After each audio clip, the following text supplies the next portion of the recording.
Welcome to a new edition of the Neon Jazz interview series with Kansas City jazz drummer Doug Auwarter. He spoke with Neon Jazz about growing up in L.A. and then moving to Kansas City. These days he is very busy in a great Kansas City jazz scene, playing with the likes of the Sons of Brasil, Joe Cartwright, Roger Wilder, and many more. During his long career he's been around. He's done shows and concerts with the likes of George Burns, the Smothers Brothers, Joan Rivers, and many people that have been on the bill. And he has some great stories. He loves going to Brazil, and he is a teacher with a very solid teaching philosophy. He has a lot to say, and it's good. So get to know Doug and dig this interview, my friends. Good. Hey, thanks for taking some time out today. You bet. I'm going to go ahead and dive right in here. You know, I have been fortunate enough lately to catch you with the Sons of Brasil, with Stan Kessler and Bill about a week ago. So I know you're always busy on the scene, but give me, in your words, kind of a verbal snapshot of what's going on with you with playing. With playing. Well, I play most often with the Sons of Brasil. I do some dates with Angela Hagenbach. I used to play with her constantly, but she's in rooms where drums don't go, so, you know, I'm not as frequently with her. I play with Rich Hill from time to time, usually about once a month with Rich. I play with Joe Cartwright. What else? You know, this is kind of ridiculous, but I should look at my calendar. Well, you know, it's like people always say, well, where are you playing a week from Friday? And it's like, well, I don't know. It's on my calendar. And how can you not know where you are? Well, what's your 2 o'clock Thursday afternoon sales call? If you're working all the time, it's not that you're jaded. It's just that it's in the book. Yeah, I think that's a pretty good snapshot of what I'm doing. You know, I do a lot of college teaching. I teach at the conservatory in the jazz studies program. A lot of teaching there, and I also teach 2 sections of world music at Johnson County Community College. I just really don't need to be out playing 4 or 5 nights a week like I used to. I got to get up at 6:15 every day, and being out till midnight or so just takes its toll. So anyway, that's pretty much what I'm doing.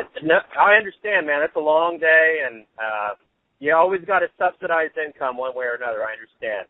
So I'm going to get into certain aspects of what you talked about with your career, Kansas City jazz, and the scene that's going on, your teaching. But let's start at the alpha of your life. Where were you born and raised? I was born in Ogden, Utah. First 7 years of my life were spent in Los Angeles. My parents moved the family to Kansas City, where they were originally from. And I have been here ever since, except for a 2-year stint with the Army Band in Berlin. When you were growing up, what gave you this love of jazz? It was always around in the house. My mother was a professional musician. My father liked it. So there was always jazz being played in the house. It was funny, we didn't live in a terribly democratic household, and I don't mean that in a political sense. I mean that the parents owned the cars, and we listened to their music while we were driving around, which was not rock and roll. So I really didn't know from rock and roll until I entered the 7th grade and went to my first dance, which I loved. You know, I fell in love with that too. I've always, had a pretty wide and diverse appreciation of music. I was raised in classical music as well, but did a lot more performing of that music when I was a lot younger, but, my 20s. And I've done a spare gig with the symphony, Kansas City Symphony too. So I loved the communication between musicians. What's not to love?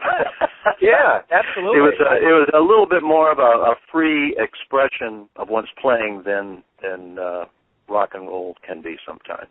Was there an album growing up, a jazz album that kind of blew your doors down? You were like, wow. Sure. The first one was the Benny Goodman concert at Carnegie Hall. Gene Krupa, Sing, Sing, Sing. Were out 2 copies of that. My father brought me home that one day and said, well, let's check this out. So I listened to that, and, it did exactly what he wanted it to do. It just blew me away.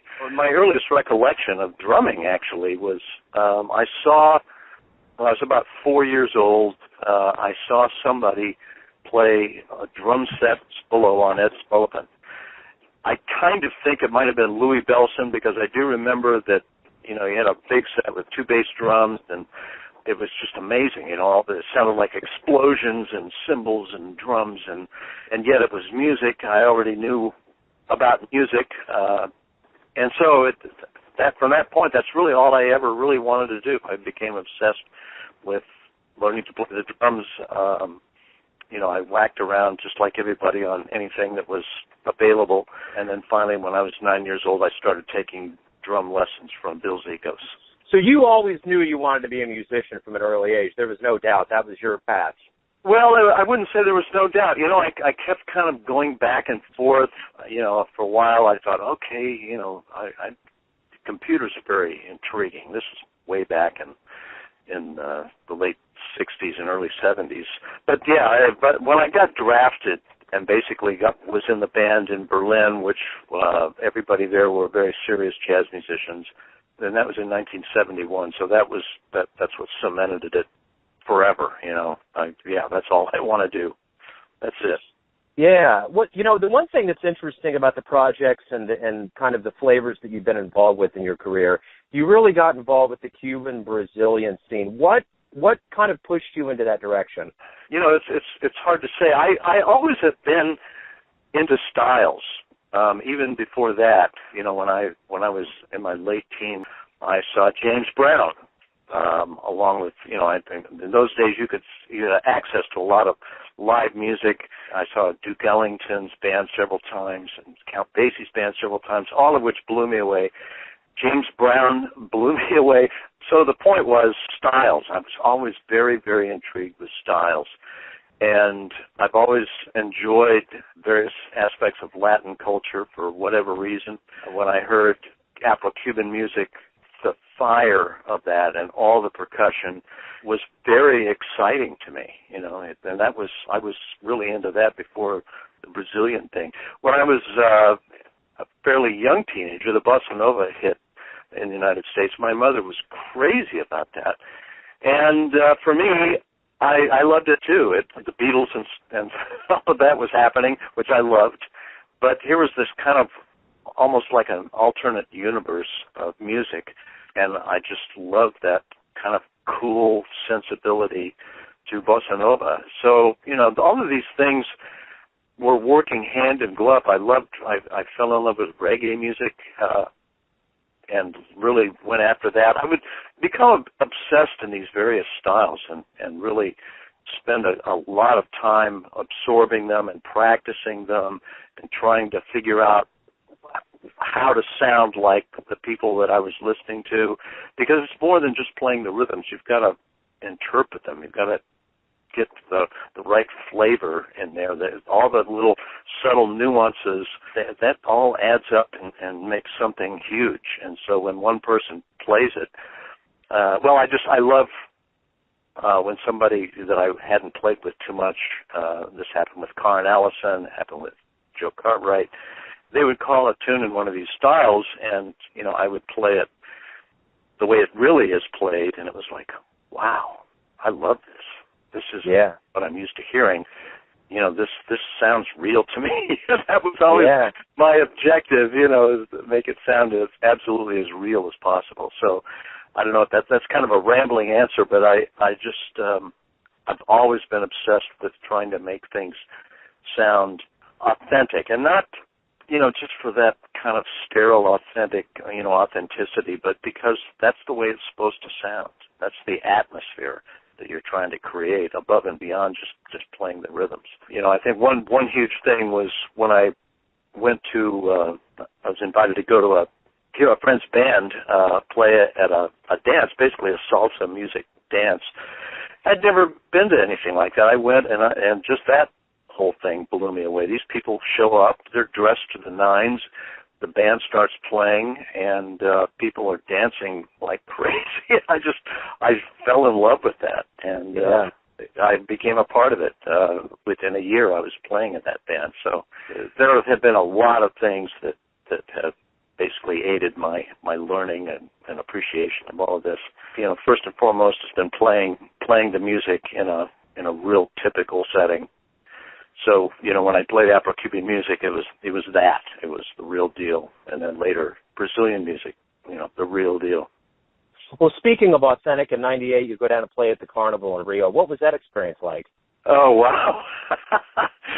Well, my Brazil experience has been almost like a miracle. The first time I went to Brazil, I have to tell you the story. The first time I went to Brazil, I was going around and seeing everybody, seeing all the different artists that I loved. And one of my drum idols, Roberto Silva, was playing. He was Milton Nascimento's drummer, and he was playing at this club. And so I went there to see him and introduced myself, and he was very gracious. And he said, "Well, you said you're a musician. What do you play?" I said, "Well, I play drums." And I said, "Then you will play tonight." No. And I did, and really, I was very, very nervous to do that. But long story short, basically I established some very close friendships with the people that were playing. These were A-list studio musicians playing in this club, and I maintain those friendships to this day. So when I would go back, I would play. I wound up playing 3 times that first trip. In Carnival in 1998, that was another trip, and it was life-changing. You're in the middle of a percussion section of about 300 and some people, and I had to do that every week for 3 weeks, learning the ropes, and then the parade. Just being in the middle of that sound was like getting some kind of blood transfusion. It just the whole sound of it, the way that they played, just played those rhythms is just different, and it just infused that feel in me, and it was an amazing occurrence. Like that was a real game changer, a real life changer. And then you played or performed with a lot of other folks like George Burns, Smothers Brothers, Joan Rivers. Those are shows that I played. They were basically contractors would hire me to do those shows. Yeah, so I did. Yeah, I have. I didn't tour with those people, but I definitely played their shows. But rubbing shoulders with people that have so much experience in show business, what did you learn? What did you garner from those bigger stages? I don't know. It's just I always seemed to sense what was needed. When I played with George Burns, it was funny.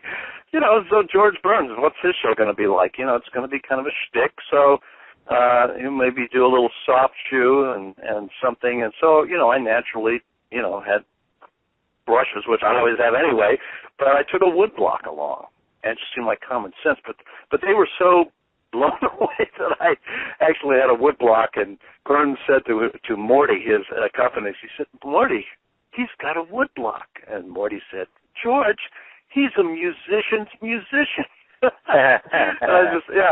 I don't know, just being mindful of, I have a friend that uses the term situational awareness, and, that's what you're doing. When I play with Martha Reeves or the Supremes or any of those people, it was like, okay, let's be really buttoned up on their styles, and let's make sure really know what's happening with these songs. Just what the breaks are. Let's make sure that when I play a fill, it sounds like it belongs on the record, on the recording. So that was always a big deal for me. Again, styles, really deep into the styles, not just kind of a cursory reproduction, but really a deep interpretation of that. Absolutely. Well, let's talk a little bit about travel. You've done festivals in Switzerland and France. How do you feel about going to different places around the world performing? Well, it's wonderful. Unfortunately, the airlines are making it harder and harder or less pleasurable, with all of the TSA stuff they built on. But people are very appreciative. I think in Europe, from my time in Europe, people just seem to be a little more appreciative of a wider range of arts, whether it's music or plastic or visual arts. They're just more appreciative of a wider range of things. I'm not sure why that is, but it's a different society, and I've loved those things. Brazil is kind of unique unto itself in that I had those those deep, enduring friendships. So when I travel there, it's like the most perfect vacation, and my wife loves it too. It's like we go to this beautiful place that is loaded with history and culture, and see all this amazing musician. And by the way, these people are dear friends of ours. So it's perfect. It's perfect. So before I get into your teaching philosophy, I want to know, is there any teacher in your life that gave you advice or gave you some things that you still remember to this day that you really think all of them. Yes, absolutely. All of them did. All of them did. I studied, my first teacher was Bill Zikos. He was a mentor. Vince Bellardo was my second teacher. Loads of professional advice. Ben Udell, who was the timpanist with the Kansas City Philharmonic, he was next. Charmaine Asher-Wiley at the conservatory was a teacher of mine. Every one of these people brought different things to the table. And, I don't know, just my being in the Army, in the Army band among peers, all of those guys were a couple of years older than I was because I was drafted. I kept changing my major in college, like music composition to music ed to this, that, and the other. I got drafted because of that. So I was 2 or 3 years younger than most of the people that I was in that band with. And, just their conversations and their expectations, what they expected from people, that was a really big deal. Just, there's a lot of things that you learn, be prepared, be on time. What a terrible thing to do to somebody that has favored you with hiring you for a gig, and then you show up at the last minute while they're, biting their nails waiting to see if you're going to make it. That's nothing to do to people. But it's amazing how many people do that and wonder why they don't work more. So there's so much involved with playing music, listening, how huge that is, complimenting your players, musically complimenting them, making them want to play without overplaying. There's all those fine lines that you've got to, pursue and follow. So what is your teaching philosophy? My teaching philosophy basically is I try to give my students what I perceive that they need. And when, they're starting out, I love beginner students. A lot of people say, I don't like beginner students. Beginner students are wonderful because a lot of times, they'll start out at the age of 10, and you'll have them until they graduate from high school. And sometimes they turn into something really special as musicians, but, they're always special as people. So, I try to just make sure that I'm helping them achieve their goals, which maybe usually is just succeeding and doing well in band at school, or doing well in maybe they have a rock band that they've gotten together with some friends and established that, helping them with that. As they get older, it's adding depth to their playing, helping them find their own voice. And that's what my job at UMKC at the conservatory is really helping these people achieve their own voice, because they usually come in sounding, like they're heroes. We've got to help them get beyond that. Well, let me ask you this. It's inescapable in Kansas City to not be enamored to some degree by the history, which is very rich in the jazz sense. But what is the most intriguing thing to you about the heyday of Kansas City? The history, the Paris of the Plains, Parker. What has really captured your imagination? I think that, as the older I get, the more of a cheerleader I am for those Kansas City traditions. It makes me very proud. People find out I'm from Kansas City. Even this happened in Brazil once, and I was playing, and I was playing the Brazilian stuff. But one of the people that I work with does a pretty good amount of jazz in his set. So here was a guy from England, and I think he was in the audience, and he asked me where I was from, and I said Kansas City. He said, "Oh, well, no wonder you swing your ass off." So, that's I enjoyed the compliment, of course, but additionally the recognition that Kansas City, is a big fountainhead for jazz. The very first time I played in Brazil, one of the reasons that I was embraced at first just walking up on the stage was these guys that were playing were very intrigued with the idea of playing a couple of jazz tunes, a couple of standards with a drummer from Kansas City, and then after that they needed to play some Brazilian stuff, and they were, very surprised that I could do that too.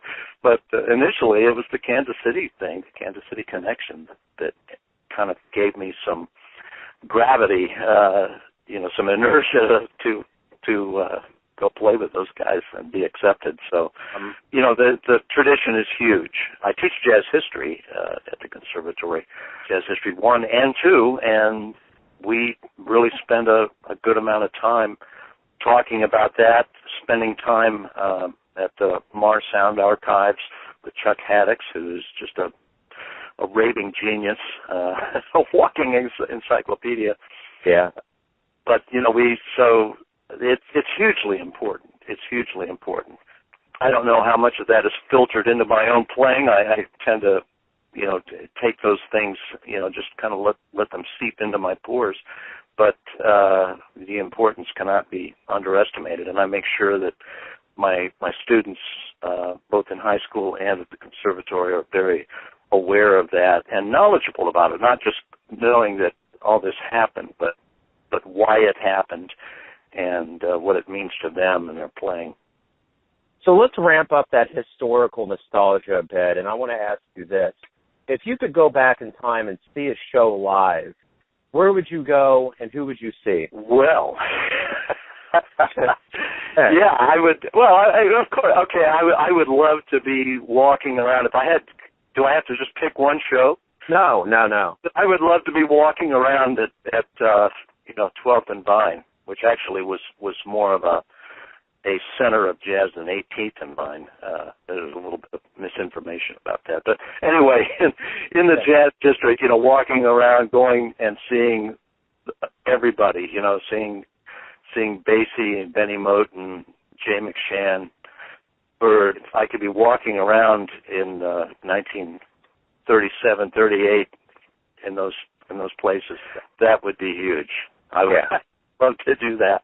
So, you're firmly entrenched in this Kansas City scene, which is obviously we're talking about a heyday. It's ebbed and flowed, but now there's a real renaissance. There's been a renaissance. There's a lot of young cats that could move on to places like New York, like Herman Mahari and others, and they're staying here. And I hear that sentiment from a lot of musicians that people are staying in Kansas City. They don't look at this as a springboard to get educated and move into a different scene. They like what's going on here. So my question to you is this. What do you like so much about the Kansas City jazz scene?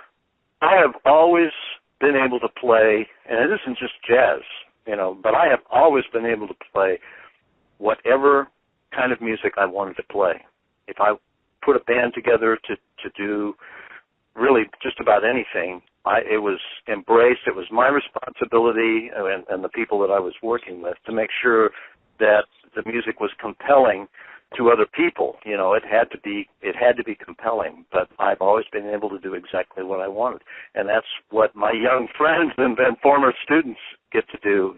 They put together projects that they know are interesting, musically compelling and brilliant, and so it works. They work, people show up and they're embraced, and it's, it just feeds on itself. So let me ask you this. I'm going to come down to you at a cellular level here. Everybody has a perception of who you are, your family, your friends, those in the crowd that watch you jam. But who do you think you are? I saw you ask Bill Berkman that question, and I don't know. And I actually thought about it briefly. I said, well, how would I have answered that question? I don't know. I hope that people have fun when they listen to me play. I do my work, my due diligence. I still practice in terms of what I am. I hope that I help people achieve joy. I hope they find joy when they listen to me play in some small part. And, that's all that I've ever wanted to do, and that's what I hope I do to this day. I love playing, and I hope that it shows, and that's it. Right on. The question? Yeah, absolutely. And I'm I'm gonna add a little bit of an addendum here, and I got this Okay. question for you. Whenever it's inescapable that you're a huge part of the Kansas City jazz scene. You've been for years and years. So when people peel back the pages of Kansas City jazz history and they come across your name, what do you want your legacy to be? I hope that people will recognize that I brought some things to the party here that wouldn't have been here otherwise. You know, there's the Latin styles, the Brazilian stuff, and the Cuban stuff. You know, I've been quite a proselytizer for that, only because I love it so much, and I want my friends to experience, you know, some of the joy. I keep using that word, and I want them to experience that in their lives as well. And I have done that. You know, I know that you know, Karen Ellison credits me with bringing a lot of that to her, and Angela and Joe Cartwright. You know, pretty much everybody that I've played with. I think that would be a good legacy if I brought some sounds to the table that weren't here. And I think Rod Fleeman, you know, the great guitarist Rod, you know, kind of credits me and you know, the people that Stan and Danny and Greg and the Sons of Brazil, Roger Wilder, Gary Helm, with kind of upping the bar as to what the expectations are of, you know, people's abilities to play this music. You know, Rod has said, you know, when he plays in New York, people appreciate what he can do with that, and he very graciously credits us with kind of upping the bar for that, you know, the level of playing and the depth of understanding of how it's played. Yeah, I think I was a big part of that. So seeing you successively within several weeks, I can attest to that. There was a joy that you brought to the stage. There's a technical ability, but there's also a very professional looseness that also goes into it. The crowd can feel it. I know I did. So good. Yeah, wasn't that fun? The show with Bill.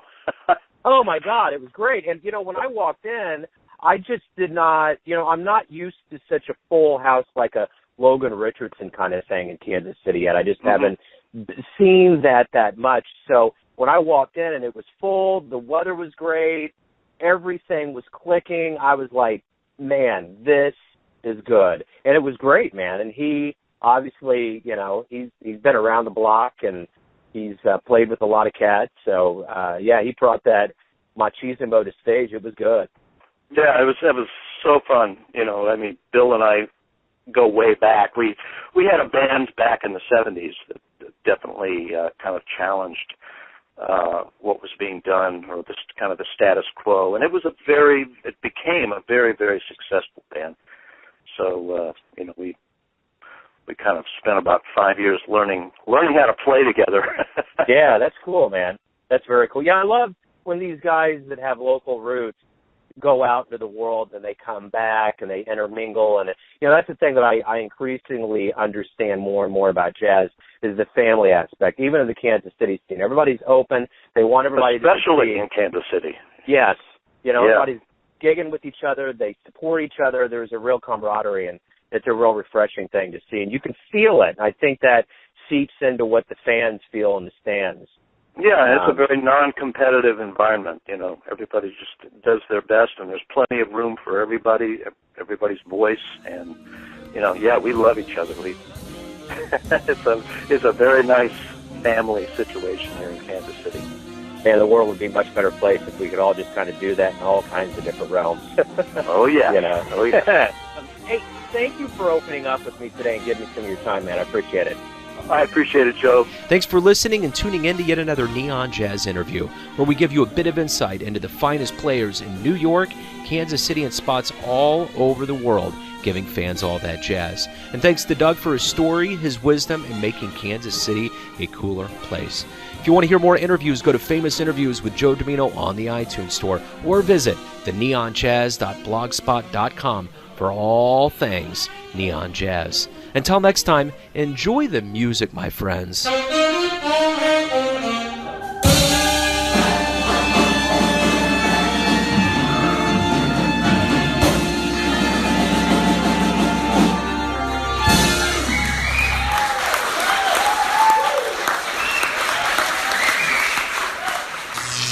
Neon Jazz.